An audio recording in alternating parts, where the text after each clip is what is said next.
What's up, guys? Coming back to you here at the Oldbarn Homestead, and this is what I'm working on today. You guys may remember a few weeks back, maybe a month ago, 2 months ago, I made this monstrosity here. And yeah, you know, it's one of those deals where I'm not an engineer, you know, I'm just not, at least yet. Now, if somebody says, hey, can you fabricate this? I want it to this dimension or that dimension. Yes, I can fabricate, I can weld, I can follow a blueprint or instructions or whatever, but the creation, the design, the engineering is something I'm not good at yet. And what this thing, I made one of these and took it up there, and in addition to it leaking, which is an easy fix, it also didn't fit very well. And you can see, you know, where these bends are made. You know, the first bend I bent on this piece, right? So these came straight through this way, and then I bent them here and then on around. And I was able to get it lined up here, you know, and get that to screw into the fitting, which I thought was the critical piece, but it's really not. Where these are located doesn't really matter that much. It's mainly the distance between here and how all this fits together and so forth. So anyway, I spent, you know, at least 2 days making that, and you know, this has some potential to make some good money. Again, I've quoted them like $400 to do a one-time setup for each new configuration, and then $200 each, and that's them supplying all the materials, everything. All I have to do is bend it up and weld it. So anyway, I had, you guys probably saw Tom Zelikman, who has a Tormach CNC lathe, made, I drew these up in Fusion 360, these two, and then also another set that look like that. So this is working extremely well in this bender. If I can get it back in there. And I need to get this mounted so that it fits up there closer. I showed that in a video a little while back.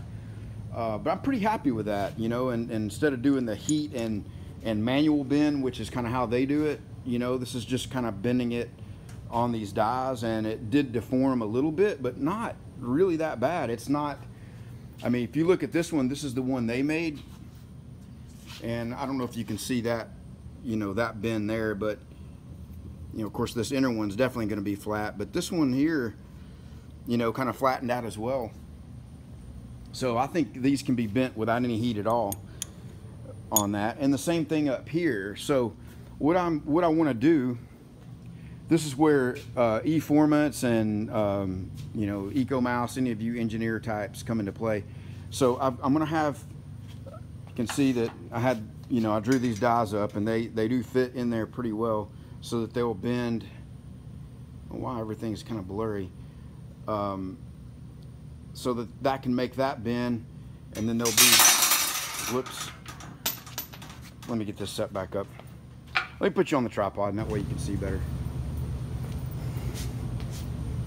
All right, hopefully you can see this pretty good from this angle, but you know, essentially what the plan is I'm going to get some of those vice grips that you can that has the chain on it, so I can clamp these down here, you know, at the end, and then these will go in here like that.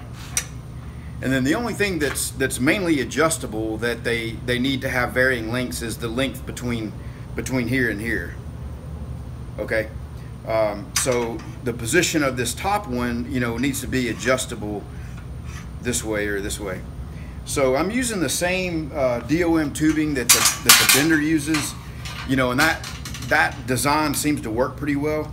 So the thought is I would, you know, make a plate that would come off at the right angle for these and put a hole through it, and this would drop in from the top. Pretty snug fit there. And then on the bottom side would be the pivot, you know, to do the bending with. And I've got the main part of it made up there with you know, some brackets that I can use to clamp things down with.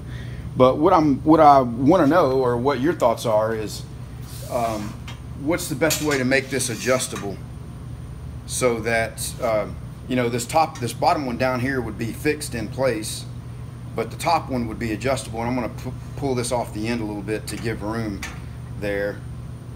And so yeah, this one here needs to be adjustable. This can be stationary. So I'd be curious to know what your thoughts are. So there'll be a plate here and have a hole down here for this to drop in and to fit on the back side.